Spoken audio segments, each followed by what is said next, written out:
things out, like the not proper things. Okay, so I'll leave that in, that's what you just said. No. Oh, edit that out.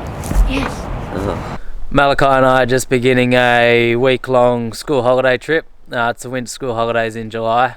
The plan for this trip, we start here in Coffs, do a couple of tracks around here, then we're going to head into the Yuraygir National Park tonight, spend a night or two at Pebbly Beach, and then we're going to make our way up north through the Yuraygir National Park. This morning we've driven up to Coffs Harbour, and then we're starting our trip off on Rover Road, or Rover Trail, out the back of Coffs Harbour. It's a pretty well-known, popular four-wheel drive track in this area. We've done it once before a couple of years ago. It's definitely got some proper low-range stuff in it. We're starting at the southern end of Rover Road. It begins opposite the drive up to Sealy Lookout. The road's just back down there. Then you pretty much begin straight up. Yeah, because I'm going to record me letting air out of the tyres. They probably just heard you said that. That wouldn't make much sense. Yeah, well, I'll edit that bit out. And I'm feeling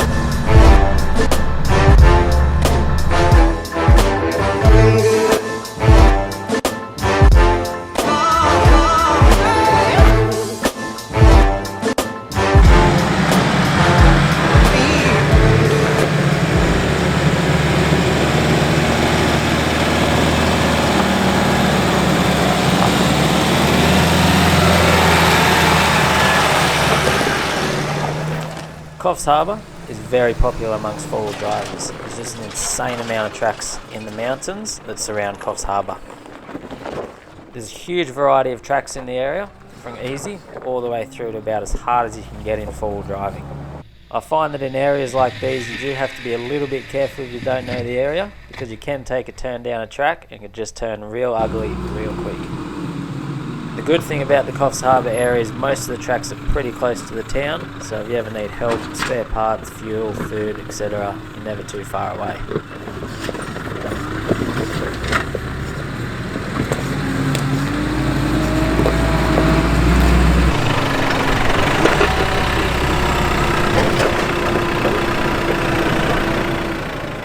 Rover Trail runs along the ridgeline just north of Coffs, and you've got some great views out over the east and the water as you make your way along. Rover Trail is a pretty popular and well-known track in the area. There's a good chance you'll see other four-wheel drivers when you're out there. Both times I've done it, I have.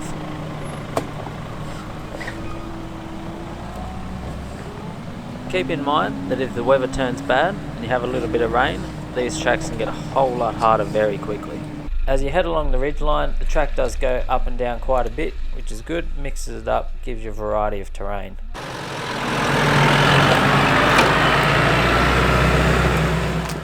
You can see on this hill here, I just lost that little bit of traction as I was coming up over the hump. One thing I find is if you've only lost a little bit of traction, if you turn your steering wheel left to right, you can often find it again, keep going on your way. That way you don't have to stop, lose momentum, come back down.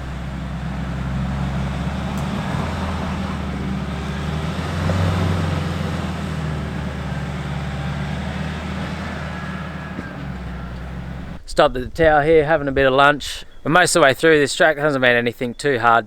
This track's not that long, it's only a few k's long. You know, you probably do it in about half hour or so, depending if you run into any trouble or not.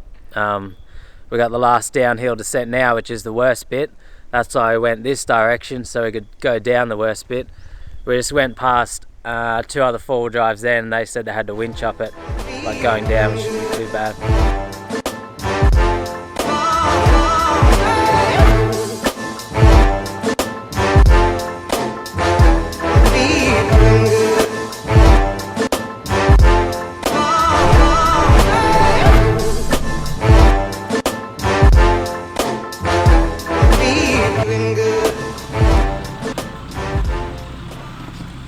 If you don't have a good amount of off-roading experience, I'd probably recommend doing Rover Trail with someone else, just so you can have them there to help you out, pick your lines, and if anything goes wrong, they can be there to back you up.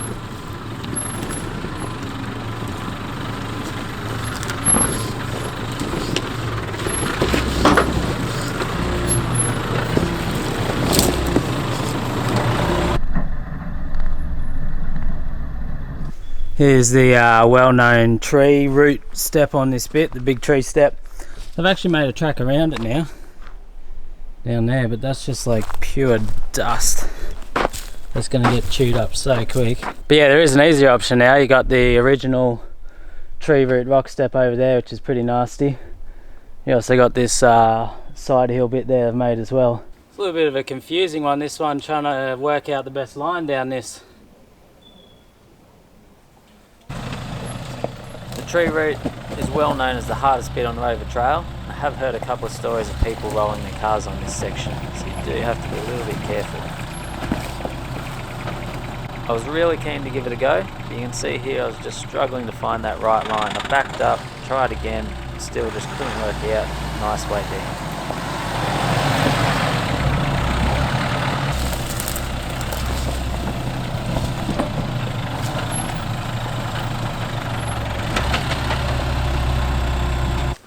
I've changed my mind. I'm going to go the other way, I think.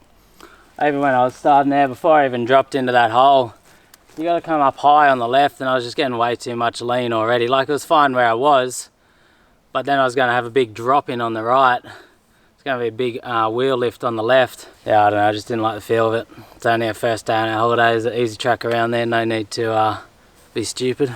If there's an easier option, you don't feel confident taking the hard one, it's best just to do it. It's not worth putting your car on its side and doing some damage.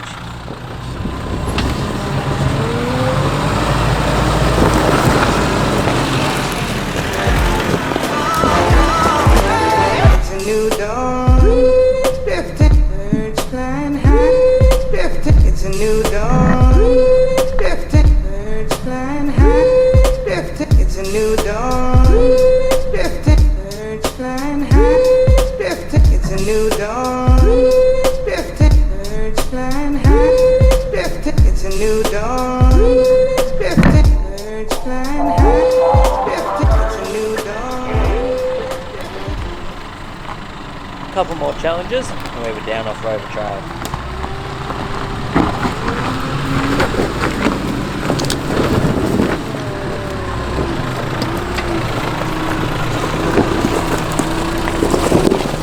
We're down off Rover Trail. The main road's only right there. That last downhill descent ended up being pretty gnarly. Coming down is good and bad. So coming down, like, you know you're gonna make it. You're not gonna really get stuck. But the angles you get yourself on feel a whole lot worse going downhill than uphill. You get some pretty bad wheel lifts in these independent front suspension. We're off now and we're going to make our way up to the Yuraygir National Park and Pebbly Beach for camp tonight. It's about 1:30 now and we got low tide at 3, so we should get there right on low tide, which would be perfect to get across that saltwater crossing. Ready to go, Kai? Ready to go to the beach for camp? Yeah? We just hit the start of the track into this Yuraygir National Park. It's Barkungir Forest Way, I don't know how to say that. It's probably about 20 minutes north of where we came out of Rover Trail, maybe about half hour from Coffs. And then take this one into the Yuraygir National Park towards Pebbly Beach. I think this may be marked as 4-wheel drive only. It's a new dawn, drifting, birds flying high, drifting. It's a new dawn, drifting, birds flying high, drifting. It's a new dawn, drifting, birds flying high. Here's one of those bits where it's marked as 4-wheel drive only. Get a bit of rain and it's just muddy. You won't get stuck in it, like it's all easy, but you wouldn't want to be bringing a Commodore through here.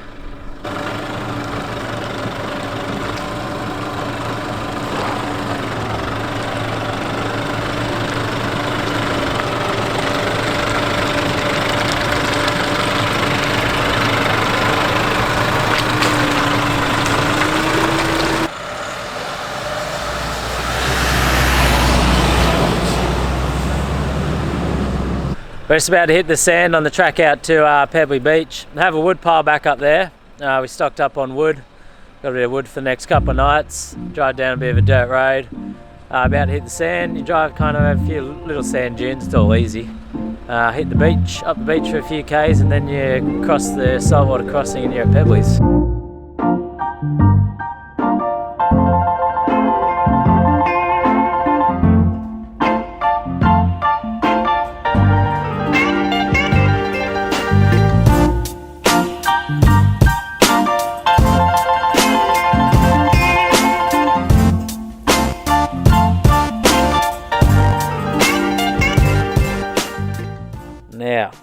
famous saltwater crossing at Pebbly Beach. Obviously best to do it at low tide. We hit it, I think it was right on low tide when we hit it. It was about a 0.3, 0.4 metre tide. We started to put our car through maybe a little bit under 1 foot of water.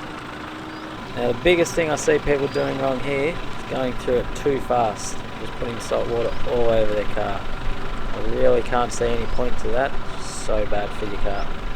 I've always found in my experience that you can go across it as slow as you want, and I've never had any problems of getting stuck. I'm in first gear low range, I'm not even putting my foot on the accelerator, I'm just letting the car idle across.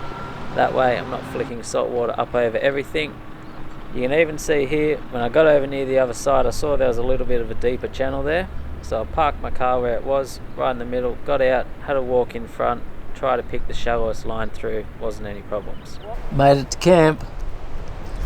What do you reckon about this spot? Hey Kai, do you know what this place is called? Pebbly Beach. Why do you think it's called Pebbly Beach? Because of all the pebbles. Look at the sand.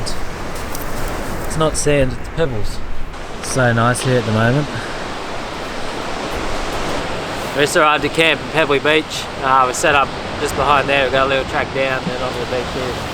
Hello, guys. Perfect weather. Oh. Gonna go feel the water. The water's not even that cold. Oh. It's kind of warm. I don't think I have a swim this morning, but I mean this afternoon. I think I have one tomorrow. Oh, weird.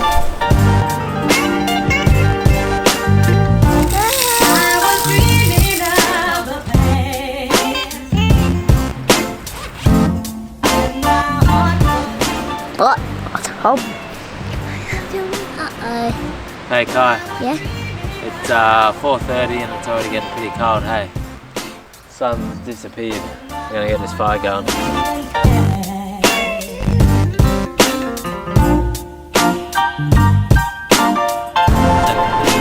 Hey! I'm a handsome man! What a beautiful afternoon, Kai. What bad Bad afternoon.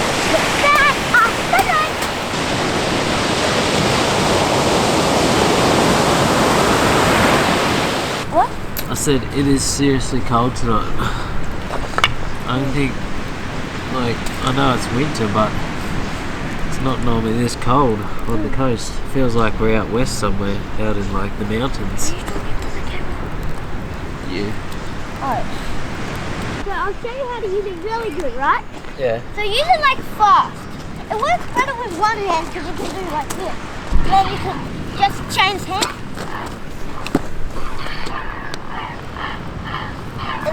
And then put it on slow motion.